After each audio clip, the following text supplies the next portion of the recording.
우리의 삶 속에는 어린 시절에 겪었던 수많은 경험들이 단순한 기억의 파편으로만 남아있지 않습니다. 그 시절을 견뎌낸 사람들은 그저 희미한 추억만을 짊어지고 살아가는 것이 아닙니다.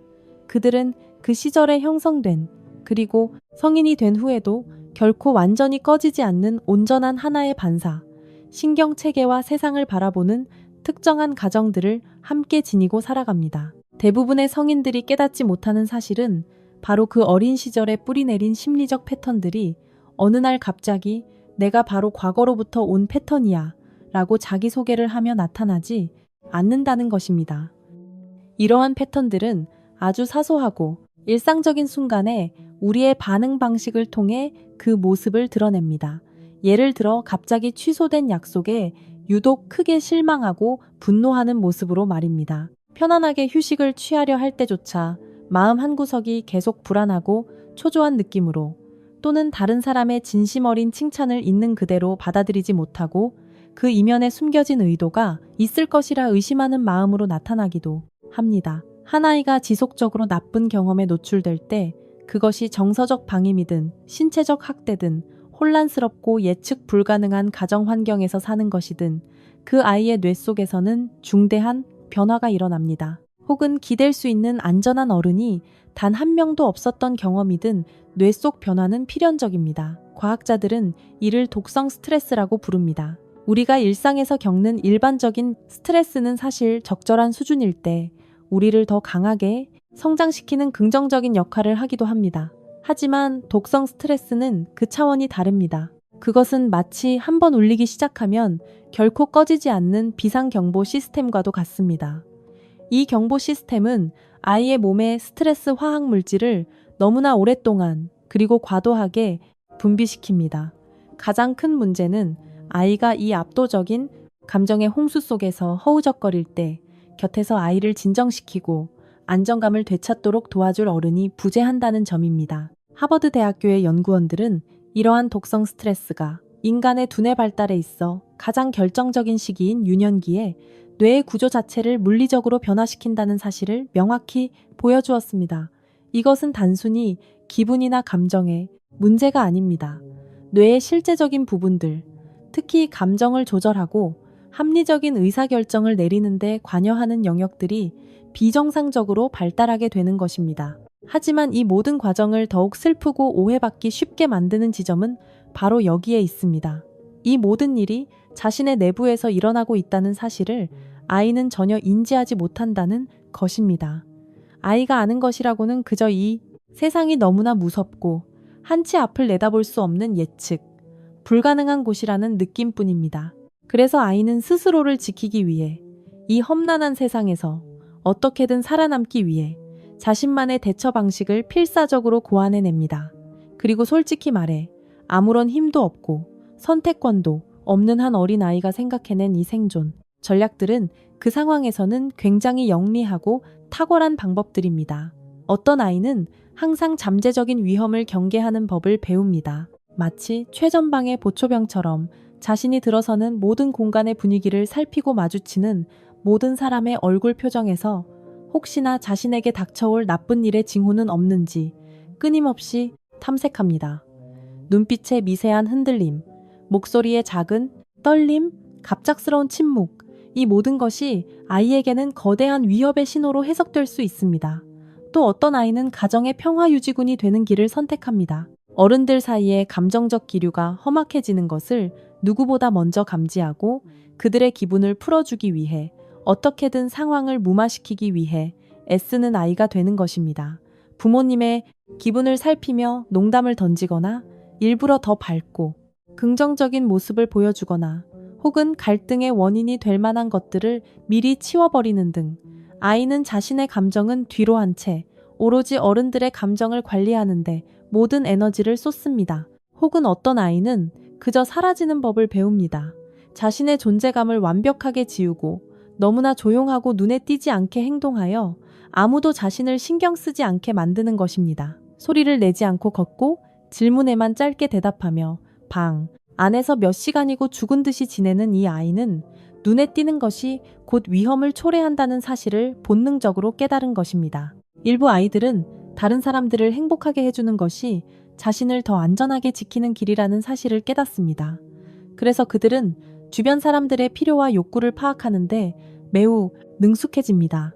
엄마가 지금 피곤하신지, 아빠가 무엇 때문에 화가 나셨는지, 동생이 무엇을 원하는지를 귀신같이 알아채고 그에 맞춰 행동합니다. 하지만 이 과정에서 너무나 자연스럽게 자기 자신에게도 필요와 욕구가 있다는 사실을 완전히 잊어버리게 됩니다.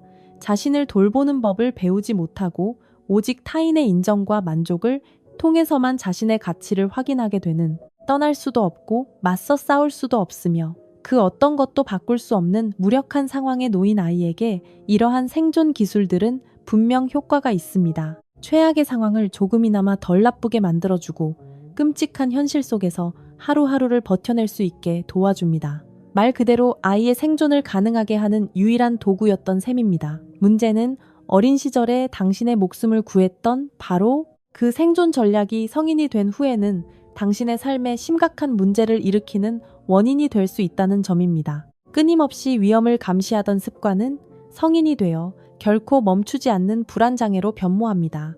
더 이상 실질적인 위협이 없는 안전한 상황에서도 마음 한구석에서는 여전히 경계를 늦추는 순간 끔찍한 일이 벌어질 것이라는 믿음이 남아있어 온전히 이완하고 휴식하지 못합니다. 가정의 평화를 지키기 위해 애쓰던 아이는 성인이 되어 자기 자신의 감정은 돌보지 못한 채 주변 모든 사람들의 문제를 해결해 줍니다. 타인의 감정을 관리해야 한다는 강박에 시달리는 사람이 됩니다. 친구의 연애 상담부터 직장 동료의 고충까지 마치 세상의 모든 짐을 자신이 짊어져야 하는 것처럼 행동하며 스스로를 소진시킵니다. 자신의 존재감을 지우던 아이는 성인이 되어 자신이 진정으로 무엇을 느끼고 무엇을 원하며 심지어 자신이 누구인지조차 알지 못하는 자기 자신과 완전히 단절된 어른으로 성장합니다. 여기서 저는 매우 조심스럽게 이야기하고 싶습니다. 이 모든 이야기는 부모님을 비난하거나 특정 사람에게 문제 있다라는 낙인을 찍기 위함이 결코 아닙니다. 이것은 그저 그 원인을 알 수 없어 혼란스럽고 무작위적으로 느껴졌던 여러 어려움들을 이해할 수 있도록 도와주는 특정한 패턴에 대한 이야기입니다. 왜 내가 유독 그런 상황에서 그렇게 반응하는지를 이해하는 것만으로도 우리는 자신을 조금 더 너그럽게 바라볼 수 있게 됩니다. 그리고 이 모든 것의 기저에는 수치심이라는 감정이 깊게 자리하고 있습니다. 어쩌면 이 수치심이야말로 가장 고통스럽고 파괴적인 부분일지도 모릅니다. 당신이 아주 어렸을 때 당신의 잘못이 아닌 나쁜 일들이 반복해서 일어나면 아직 완전히 발달하지 않은 당신의 뇌는 그것이 자신의 탓이 아니라는 사실을 논리적으로 이해할 수 없습니다. 어린 아이들은 세상의 모든 일이 자신을 중심으로 돌아간다고 생각하는 자기중심적 사고를 합니다. 그것이 그 나이 대 아이들의 뇌가 작동하는 방식입니다. 그래서 계속해서 나쁜 일이 닥치면 아이는 그 원인을 외부가 아닌 자기 자신에게서 찾게 됩니다. 내가 나쁜 아이라서 이런 일이 일어나는 거야. 분명 내가 뭔가 잘못했기 때문에 벌을 받는 걸 거야 라고 생각하게 되는 것입니다. 만약 내가 조금만 더 착했다면, 더 똑똑했다면, 더 조용했다면, 더 사랑스러웠다면, 그랬다면 아마 모든 것이 괜찮았을 것이라는 믿음을 갖게 됩니다. 이것이 바로 당신이 자기 자신을 바라보는 근본적인 방식, 즉 자기 개념이 됩니다. 이는 내가 나쁜 행동을 했다는 죄책감과는 완전히 다릅니다. 죄책감은 자신의 행동에 대한 후회이며 오히려 우리가 더 나은 사람으로 성장하도록 돕는 긍정적인 기능을 합니다. 하지만 나는 나쁜 존재다라는 수치심은 다릅니다. 이 감정은 당신의 존재 자체를 공격하고 당신의 가장 깊은 내면을 갉아먹습니다. 죄책감은 내가 실수를 했으니 다음에는 바로잡을 수 있어라고 말하지만 수치심은 너라는 존재 자체가 실수야. 그러니 너는 아무것도 할 수 없어라고 속삭입니다.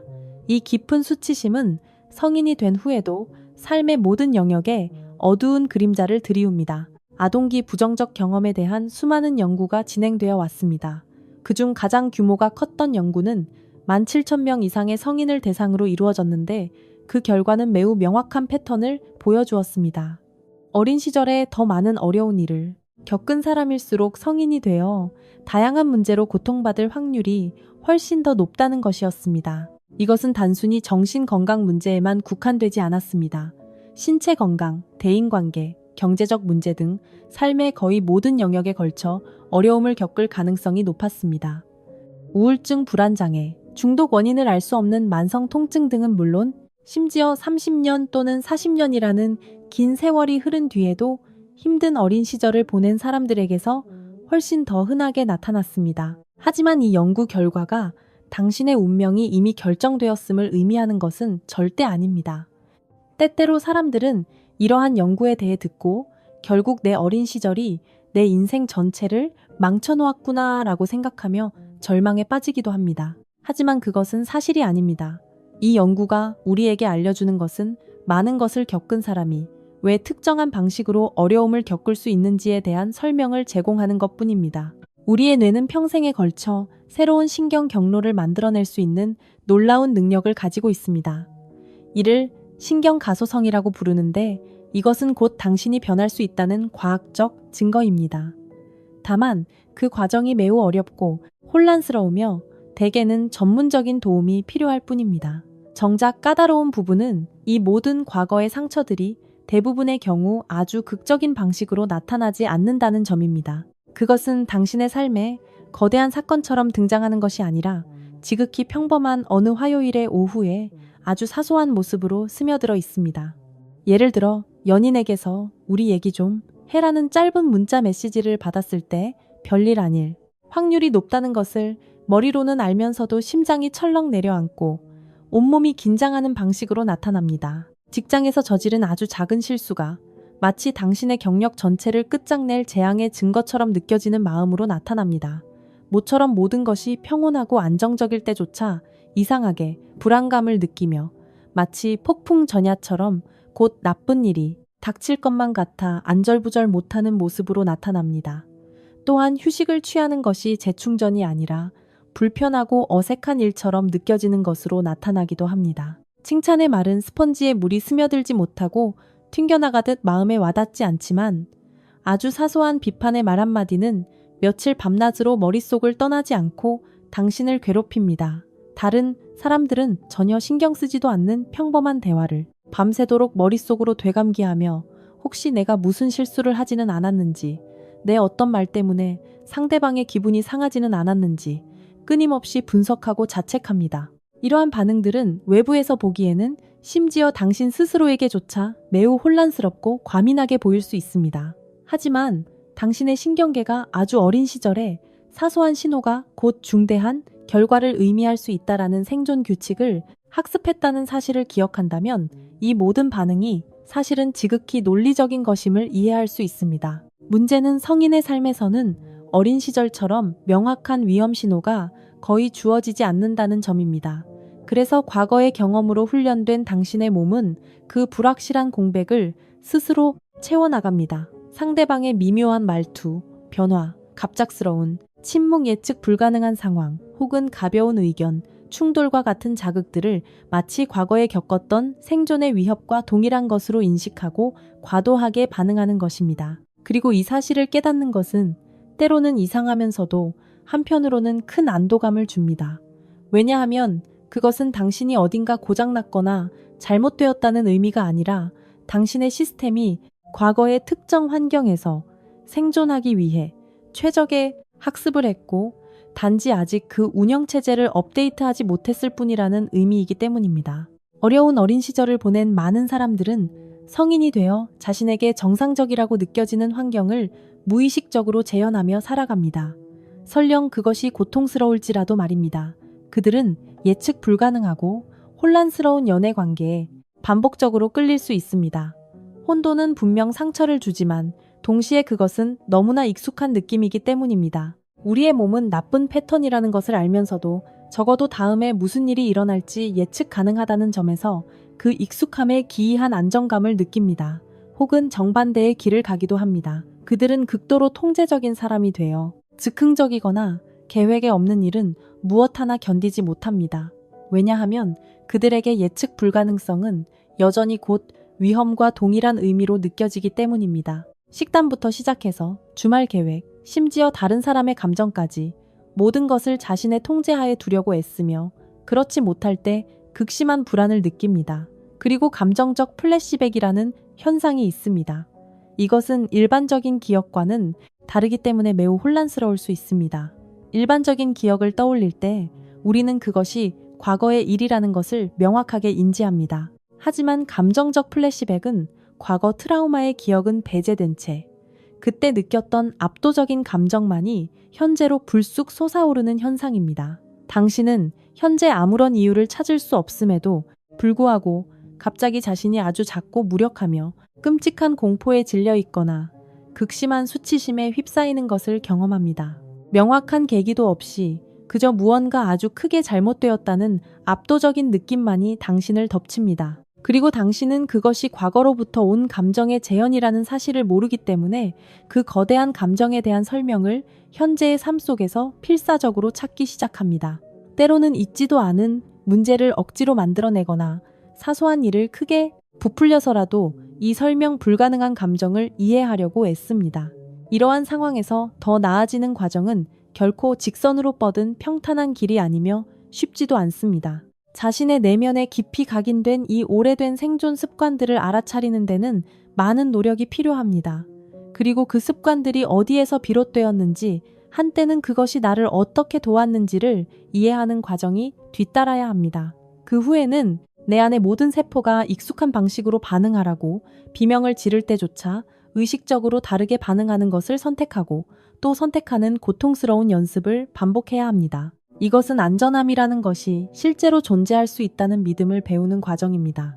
사람들이 변덕스럽지 않고 꾸준하며 신뢰할 수 있는 존재일 수 있다는 사실을 받아들이는 과정입니다.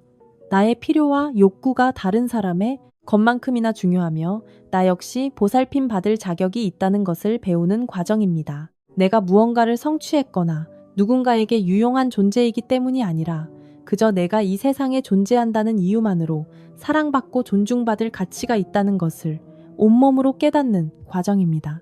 그 모든 힘든 시간을 통과해온 어린 시절의 당신은 그 어떤 것에도 실패하지 않았습니다. 그 아이는 자신이 가진 모든 도구를 동원하여 그 어떤 아이도 겪어서는 안 될 일들을 감당해냈습니다. 놀라운 힘을 보여주었고 결국에는 살아남았습니다. 하지만 이제 그 아이는 마침내 편히 쉴 자격이 있습니다. 안전을 지키고 어려운 결정을 내리는 힘든 역할은 이제 그 아이가 성장하여 된 어른인 바로 당신에게 넘겨줄 때가 되었습니다. 그리고 그 힘든 과업을 수행하는 것, 즉 과거의 나를 이해하고 현재의 나를 돌보는 일을 시작하십시오.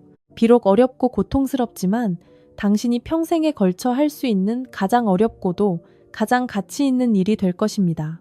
만약 이 이야기가 당신의 마음에 깊은 울림을 주었다면 저희 채널을 구독해주세요. 그리고 이러한 깊이 있는 탐구를 지원하고 싶으시다면 가입 버튼을 눌러 채널 회원이 되어주세요. 여러분의 진심 어린 지지에 깊이 감사드립니다.